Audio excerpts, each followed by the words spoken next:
Yang pertama itu dia kakak saya. Saya itu satu umur dengan adiknya Pak Damran, yaitu Said Beleti. Kami SMP Indau sama-sama. Dan yang berikutnya, ketika akhirnya PAN menyodorkan kepada saya juga pertama kaget bahwa harus dengan Pak Damran. Karena kalau dengan Pak Damran, ya masalah selesai. Kami sudah kenal lama sekali. Setiap lebaran hampir 4 tahun terakhir itu, selain saya makan siang di Tokopedia ini, pasti makan malamnya saya makan malam di rumahnya Pak Damran. Dan itu juga yang menyebabkan saya kenal baik dengan seluruh keluarganya. Dia bersama anak-anaknya. Dan saya mengenal karakter dia.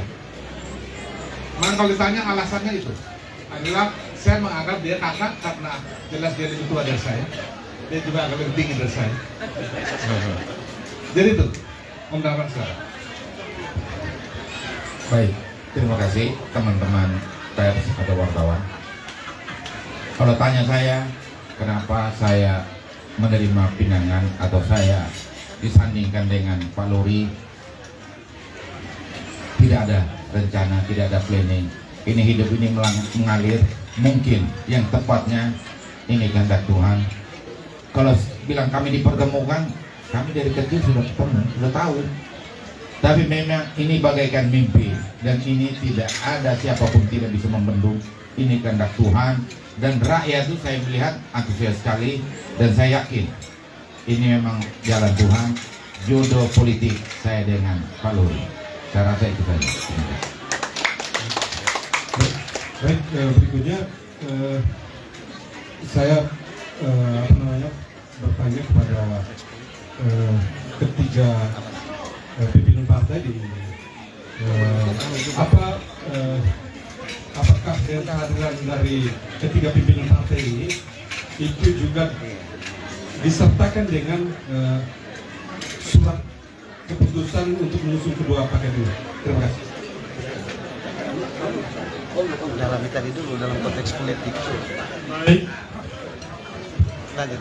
kalau dari Golkar, memang Pak Lori sendiri itu mendapatkan rekomendasi dari Partai Golkar untuk maju menjadi calon bupati dan wakil bupati. Dan salah satu poin dari rekomendasi itu boleh melakukan konsolidasi dan koordinasi dengan partai di setiap tingkatan, mulai dari DPD 2 sampai dengan kecamatan dan desa. Oleh karena itu, kegiatan seperti hari ini itu juga diikuti oleh kami dari struktur Partai Golkar.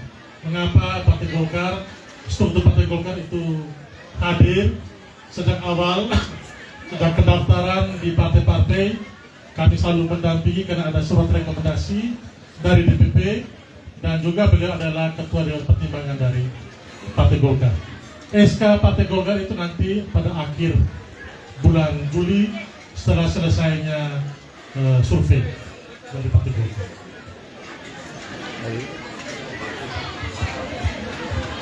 Teman-teman pers sekalian, untuk Partai Amanat Nasional, tentu beliau-beliau ini sudah final. Kita SK-nya sudah ada, tinggal kita sudah serahkan.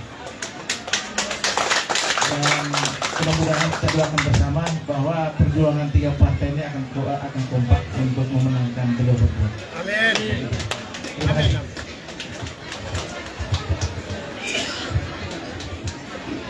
Baik, terima kasih.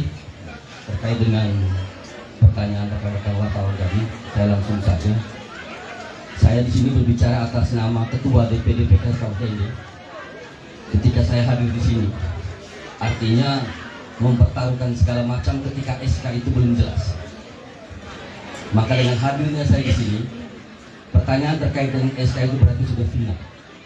Sehingga formasi yang sering kami sebut 411 itu akan insya Allah siap mengantarkan beliau berdua untuk mendaftarkan ke KPU. Kita akan menunggu seperti apa yang disampaikan oleh bakal calon bupati tadi, bahwasanya masih ada beberapa rekan-rekan partai yang terus kita bangun komunikasi, mudah-mudahan akan menyusul dengan kita. Tapi hari ini kita pede, kita siap dengan formasi 411, artinya 6 kursi, kita siap bertanding. Seperti itu. Terima kasih. Sahabat, itulah jawaban dari ketua-ketua partai dari PKS, PAN maupun Golkar menyangkut dengan Saya SK dari Tribun Polres yang tadi Bogor. ditanyakan oleh salah satu Kalau wartawan. mungkin ke Partai Golkar dulu. Tadi disebutkan baru mendapatkan rekomendasi dan terjadi di beberapa kabupaten di Golkar sendiri itu dilakukan survei kedua. Apakah di Golkar ini juga dilakukan survei kedua dengan satu pasangan calon atau seperti apa? Sedangkan kalau dari PAN kan sudah final, sudah ada SK. Sedangkan dari PKS juga masih menunggu sudah ada SK. Ini seperti apa dari Partai Golkar sendiri? Golkar itu 3 kali survei. Survei ini survei yang kedua, dan semua kandidat yang terjaring yang kita dengar sebagai kandidat calon bupati, calon wakil bupati itu semua disurvei sehingga kita bisa tahu mana yang kurang, mana yang lebih, mana negatifnya, mana positifnya dari semua kandidat. Jadi semuanya disurvei. Kalau untuk di Partai Golkar sendiri saudara berapa kandidatnya? Semuanya disurvei. Berapa? Jadi sekarang ini ada 10 pasangan yang kita survei. Untuk media sendiri. Semua kandidat kita survei, dan kita akan melihat, akan menyandingkan pasangan Lori Tamran dengan semua kandidat yang ada.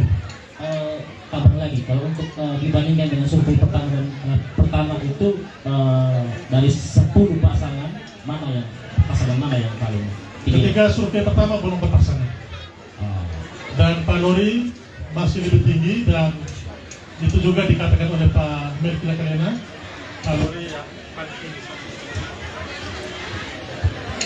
Seperti yang sudah dijelaskan bahwa untuk survei dari Partai Golkar sendiri, pertama belum ada pasangan, masih Pak Lori posisi yang paling tinggi, dan saat ini juga masih dalam posisi yang sama, yaitu Pak Lori yang paling tinggi. Tagline Sedangkan 2 partai lainnya, PAN maupun PKS, sudah ada SK untuk mendukung Pak Lori dan Pak Liti. Apa yang mau dibuat untuk kota kreatif dan desa produktif? Terima kasih. Oke, artinya saya kalau mau visi misi agak panjang, tetapi saya mencoba untuk meringkasnya. Yang pertama itu adalah bahwa dalam pengembaraan saya sebagai seorang dosen yang melakukan penelitian dan pengabdian di Kabupaten Ende, yang saya temukan adalah satu, bahwa ada banyak masalah yang muncul dalam masyarakat. Kemiskinan itu sangat-sangat nyata. Maka harusnya tugas pemerintah ada dalam masyarakat, ada hadir untuk membantu memecahkan masalah-masalah, persoalan-persoalan yang ada dalam masyarakat. Maka desa produktif itu artinya apa? Kita harus mendorong masyarakat melakukan produktivitasnya sesuai dengan keunggulan dari desa masing-masing. Ada banyak masalah, ada banyak persoalan-persoalan antara satu desa dengan desa yang lain itu tidak sama. Antara desa di utara dan selatan tidak sama. Antara desa pesisir dan desa pegunungan tidak sama. Di Kelimutu saja ada masyarakat pariwisata, ada masyarakat petani. Tentu kita akan mendorong, membantu masyarakat dengan seluruh program-program yang ada.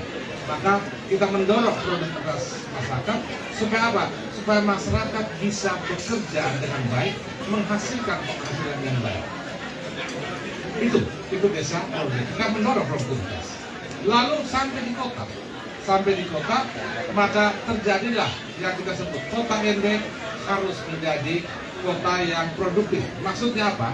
Satu, masyarakat harus kita dorong produktif, kreativitas ada dalam masyarakat. Karena apa? Karena kami tidak menjanjikan bahwa kalau kami naik ke semua masyarakat akan menjadi PNS. Tidak. Kalau kami mengatakan bahwa nanti masyarakat akan dipilih untuk jadi PNS, itu kami bohong. Tetapi bagaimana kita mendorong industri kreatif, tetapi juga harus ada sifat kreatif dalam masyarakat. Kota kreatif itu mencontoh 10 item tentang kota kreatif yang sudah digagas oleh PBB, yang sudah diadopsi oleh Kota Bandung. Salah satunya, Ende harus bersih dari sampah. Ende bersih dari sampah itu bukan pekerjaan pemerintah saja, tetapi juga harus kekerjaan masyarakat. Kalau pemerintah 1 tahun anggaran beres, gorong-gorong dibuka habis, tetapi bagaimana masyarakat menganggap sampah itu sebagai sarana produksi, itulah yang harus kita membuka bank-bank sampah. Ada banyak hal yang kita ya. Jadi itu. Sahabat, itulah jawaban dari Pak Luri Gadajo terkait dengan tagline Desa Produktif Kota Kreatif. Baik. Cek. Baik. Terima kasih Bapak. Hari ini Bapak sudah bawa Pak Damran ke rumah besar, dan hari ini berarti Luri Gadajo dan Damran itu sudah resmi, dan tadi sudah ada kepastian dari PKS dan PAN terkait dengan SK. Pertanyaan dari saya, kira-kira Gadajo Baleti kapan dideklarasikan? Soal deklarasi itu soal administratif. Tetapi hari ini sebenarnya itu kita sudah melakukan deklarasi. Inilah model deklarasi. Kenapa? Kita harus berbeda dengan orang lain.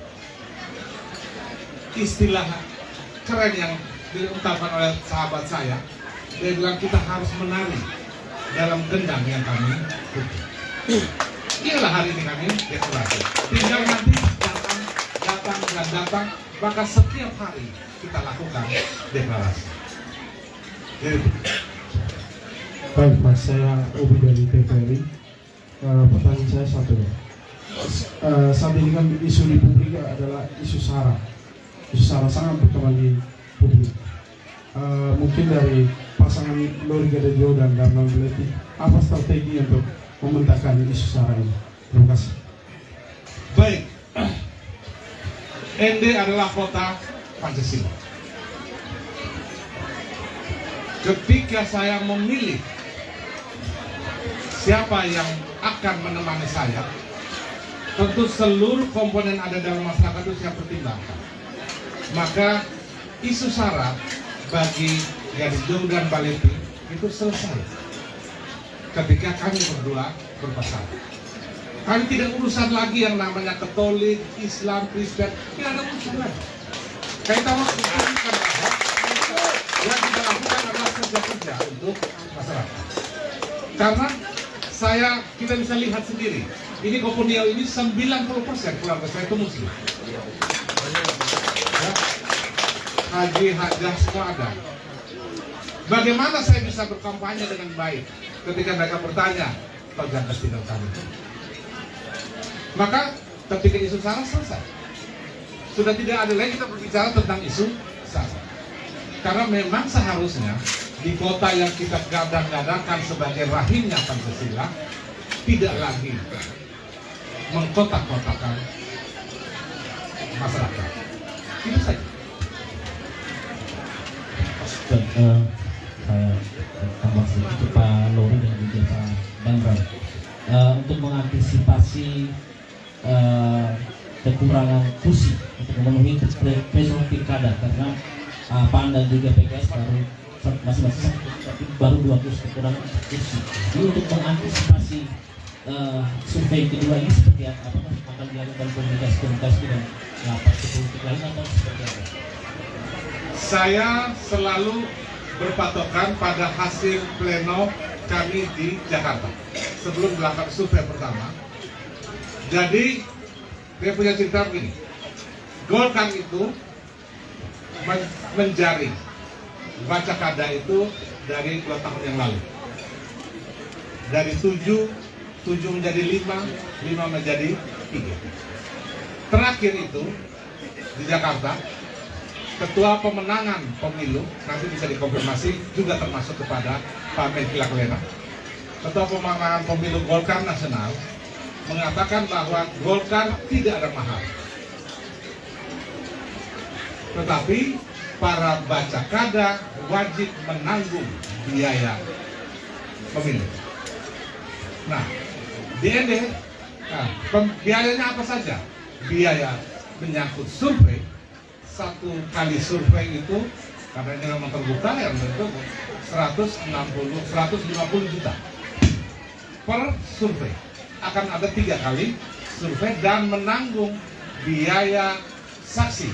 Itu yang harus disetorkan kepada Partai Golkar. Nanti akan dikembalikan. Nah, waktu itu saya ingat persis, ada kami bertiga ada. 3 nama yang terakhir itu adalah Pak Herman Yosef Bakti sebagai ketua Golkar Kabupaten Ende.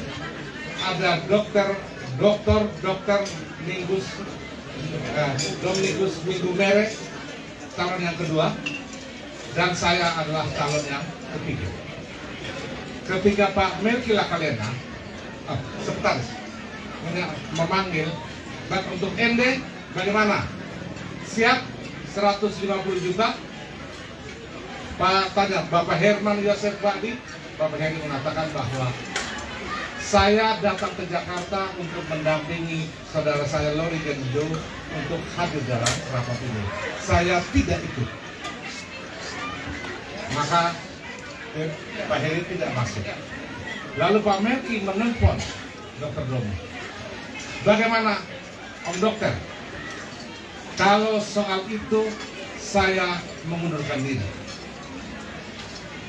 Karena 2 orang mengundurkan diri, maka cuma 1 calon bupati dari Kabupaten Ende yang diusung oleh Golkar, dan itu dikuatkan dengan rapat pleno di Kupang, mengatakan bahwa Ende hanya punya 1 calon bupati. Ende masuk dalam zona 2, yaitu Bakti Klaster 2, yaitu bupatinya ada, wakil bupatinya tidak ada, belum ada, partai koalisi belum ada. Lalu saya mengkonfirmasi Pak Melki Lakalena kemarin di Jakarta. Kalau ini apa? Ini akan kita lihat seperti arahan Pak Sarong mengatakan bahwa kita akan lihat Pak Lori sampai sejauh mana. Tapi kalau menurut saya Partai Golkar hanya mengusung 1. Dengan survei ini kami akan melihat di kecamatan manakah kami masih lemah, pada masa siapa, pada voters yang manakah masih mengambang, apakah di orang muda, orang tua, kaum agamawan, atau di daerah pesisir. Itu survei ini untuk memberikan informasi supaya dengan selesai survei kami bisa memperkuat diri agar bisa memenangkan pilkada.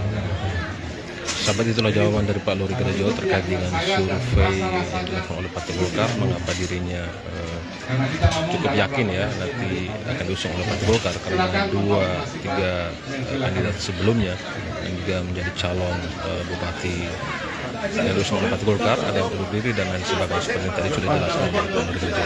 Demikian untuk konferensi pers yang hari ini. Terima kasih, selamat siang, dan nantikan kami kembali di live streaming berikutnya. Oke, terima kasih banyak.